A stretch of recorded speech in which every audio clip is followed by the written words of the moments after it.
The speaker is Bancha Chirunchujit, is easy to pronounce, from Thailand. His topic is PSI in reverse shoulder arthroplasty. Please. Good morning and Hanyong. I'm Dr.Bancha Chirunchujit from Thammasat University. Thanks my fellows and my engineer team for preparing the document. Thanks KSES Organizing Committee for invitation. My talk today is patient-specific instrumentation in reverse shoulder arthroplasty. This is a 69-year-old male who underwent reverse shoulder arthroplasty. He had implant dislocation right after the surgery. What's wrong with him? We cannot think of shoulder arthroplasty as a hip arthroplasty of the upper extremity because shoulder arthroplasty has a narrow margin of error. There are a lot of contributing factors to this surgery, such as rotator cuff and deltoid muscle. The most common complications after reverse arthroplasty are impingement and instability. There are three mechanisms as to why the construct becomes unstable: loss of compression, loss of containment, and impingement. But the majority of these issues can be addressed by patient-specific instrumentation.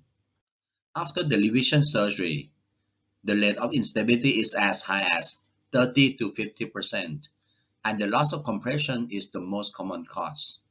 Because reverse implants were previously designed for the Caucasians, most of the time it's not fit for the Asians because we have smaller shoulder anatomy, especially the glenoid diameter. A Thai study found that the Asian glenoid was much smaller than Caucasians, especially the AAP diameter of the glenoid. It's only 24 comparing to 29 Caucasians. And because of this, we have a very narrow margin of error. One of the most important concepts to understand is to restore the native glenoid version, because being unable to do so leads to complications such as impingement, scapular notching, and instability. CT scans help a lot in assessing version. However, if the CT scan cut is not perfect, even the smallest scapular rotation can cause the changes in glenoid version. Another difference of shoulder and hip arthroplasty is that there's no glenoid version guide for the shoulder, unlike in hip arthroplasty. This is important because the glenoid component malposition is a significant cause of the complications that leads to instability and impingement. In the real practice, proper glenoid placement is challenging because the inadequate exposure, poor visualization, variable anatomy, and limitation of the bony landmark. Can you tell me what is the glenoid version or bone loss of these three patients? It's impossible to tell the degree of bone loss from the intra on face view, as you can see from these three patients. How to solve these problems? The computer navigation system is popular in hip and knee arthroplasty, but not so popular in the shoulder arthroplasty. All these issues emphasize the importance of the technology to make the surgery more precise and accurate, such as computer navigation and patient-specific instrumentation. PSI is really popular in these 5 years. Many literatures prove that accuracy while helping the surgeon commit less mistake while doing reverse. PSI can match the specific anatomy of each patient, and 3D printing customized deal guide with precise screw length and direction. Looking at the comparative data between the PSI and computer navigation system, it is reported that the PSI significantly improved the glenoid version and inclination error comparing to the computer navigation system. By using PSI, you can also determine the potential impingement and laser motion postoperatively. The program gives the surgeon a theoretical image of outcome so the surgeon can fine-tune change and immediately operate in the computer before doing the real surgery. As a result, PSI gives the surgeon confidence to perform the glenoid preparation optimally, which translates to optimal implant placement. From this literature, the mean deviation of glenoid version and inclinations are less than 2 degrees, which prove the high accurate in guiding glenoid component implantation in vivo. Comparative study between the traditional arthroplasty and PSI in 70 cadaveric shoulders using 5 surgeons. The PSI are significantly more accurate comparing to traditional way. This is my first PSI in 70 years old male. Diagnosis rotator cuff tear arthropathy with pseudoparalysis. He failed conservative treatment for 6 months. So I start with a simple case. MRI shows massive irreparable rotator cuff tear of supraspinatus and infraspinatus with severe atrophic change, Couturier 4. The process of our PSI is less than 24 hours, including pre-op planning, customization, fabrication, and sterilization. We got all the informations from PSI before the surgery. We can know humeral head diameter, canal diameter, thickness cut, humeral retroversion. On the glenoid side, we can know glenoid version, inclination, size, and also the glenoid screw, direction, and the size of the screw. This is our in-house PSI. It looks different from the commercial PSI. We use glenoid surface contact instead of point contact like the commercial one. We found this technique is more accurate and user-friendly. The second picture is the glenoid screw insertion guide. The benefit of PSI screw aiming device is that we can always get the long screw with good bone purchase. This patient is so happy. Pre-op, the patient has pseudoparalysis, and post-op, the patient can go back to golf again. 68 years old male, OA shoulder with severe bone loss. Thank you, Dr. Peter Yao from Hong Kong for sharing this case. It's very challenging. We have discussed this case in ASEG group. After that, Peter Yao sent me the CT scan for PSI planning. And I did the PSI for him. I did the bioassay in Sorbonne. It works very well as we planned.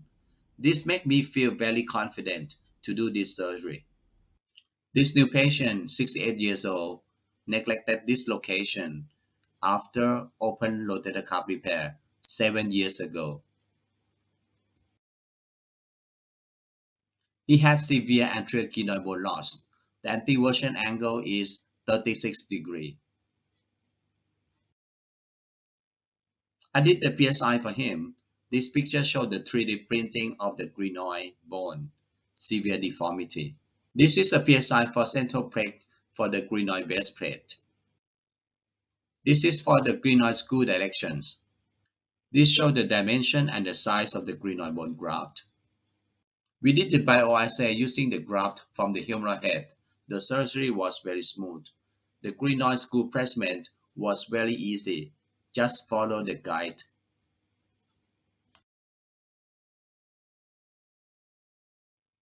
The X-ray and CT scan post-op look very nice as planned from PSI. We can restore the version.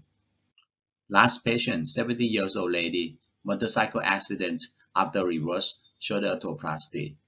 So the screw broken and the glenoid component dislocation. I revised the glenoid component with Iliac Crest bone graft and PSI. Using PSI to find a good bone stock for the central hole. I put the longer screw and bigger glenosphere for better stability. The patient doing very well after the surgery. Take-home message. PSI is a new gadget, but very cost-effectiveness. This may improve the longevity of the reverse shoulder arthroplasty because we can get the very precise block planning, respect patient geometry, and more precise correction. We recommend to do this in revision surgery or complicated case. You and your patient will have happy ending. Thank you. I would like to invite our Korean friends to Thailand this year 29 September, TOSM AppCast meeting in Pattaya. See you soon in Pattaya. Thank you and bye-bye. Thank you.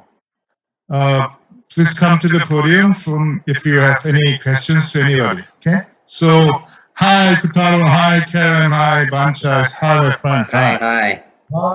As you know, this is the last session, so we are a little bit behind the schedule. Yes. So we will have the questions from all of you. And I'm really sorry about that. We have only 5 to 7 minutes to have the discussion, even though we can speak 1 hour, right? So, Professor Yang-Soo Kim, yeah. Only that question, just to say hello Okay. to all of them. Next. Hi, Kutaro, Bancha, Hi. Karen. Yang-Soo, miss you. Thank you Next. for your participation as the president of KSES. Okay, thank you. Bye. No Professor Shin. question, just hello. Hi guys. No question. Karen, Right? I'm Dr. Shin from Korea. Yeah, I have a question Shin. for you.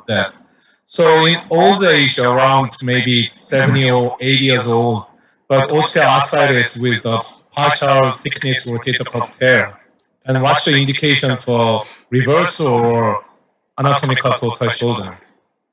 Yeah. Thank you, Professor Shin. Good to see you all. I would like to see, I'm looking forward to see you 2 weeks later in Izmir as a president, Dr. Shin.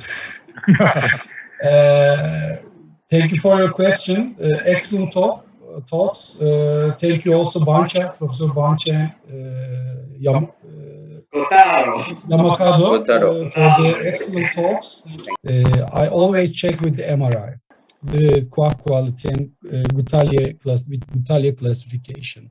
If there is an atrophy or fatty infiltration, and if the bone is weak, if there is osteoporosis, I always go with the reverse shoulder arthroplasty, and because the weak link of the anatomical prosthesis is always on the glenoid part, and if you put some, even for the metal backs, you can have some, glenoid loosening with the rocking horse effect. That's why I feel confident with the reverse shoulder arthroplasty in old ages. That's my answer. Okay, thank you. Thank you. See you in 2 weeks. Thank you, Professor Shin. Young-Sun Kim. I would write to Dr. Karen. Thank you for your wonderful lecture. When we treat the patient with a significant glenoid defect, if we use the metal back glenoid system, I think we can overcome the some significant glenoid defect by using the metal back glenoid and bone grafting. So how to think about the anatomical total shoulder arthroplasty using metal back glenoid for the significant glenoid defect patient in intact rotator cuff tear? Yeah, thank you. A very good question, because the metal backs in the past were always condemned by some loosening of the inserts and some failures. But new studies shows that it works in our hands now.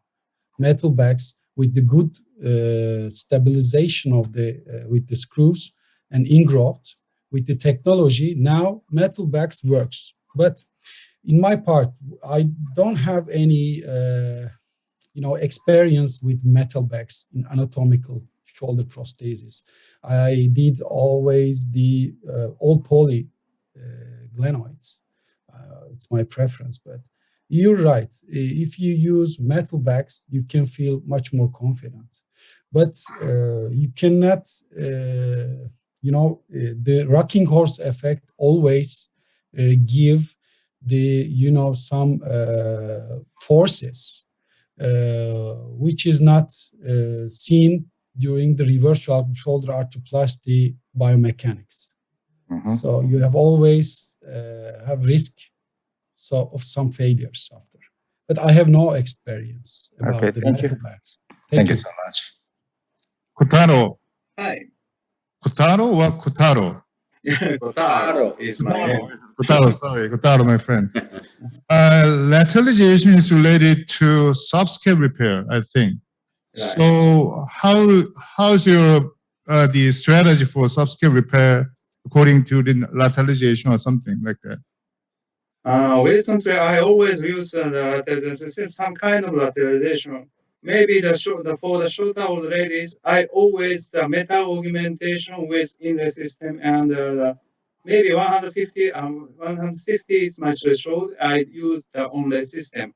If I use this kind of system, the subscapularis is sometimes very difficult to repair, and I do not try hard to repair it. If it is about the situation or not so good condition, I do not repair at all. But if it is okay to use the external rotation at 30 degrees without any tension, I repair. That's my strategy. I rely on the lateralization, not on the subscapularis conditions. Okay. Thank you. Bancha, Yes. as you summarize in your last slide that your indication is probably the revision or really difficult cases, right? Right, So right. how many percentage of your using PSI, and do you make your own the PSI or use some kind of the company or? Yeah, we use our own PSI. We have the engineer team doing it with our in the university. So It can be reimbursed? no, we cannot reimburse. But at this time, it's the project support. We got the grant, so the patient don't need to pay for that. Yeah, and in percentage, it's about for revision case. I did about 30% of the patients. So every revision, I use PSI. Yeah. Okay, it's time to close this section. I just thank three guest speakers and have a good weekend. Thank you very much. Thank you. Bye bye. Thank you. Bye. Have a nice Congress. Thank you. Congratulations. Bye bye. Bye bye. Next year I will go to Seoul. Thank you so much.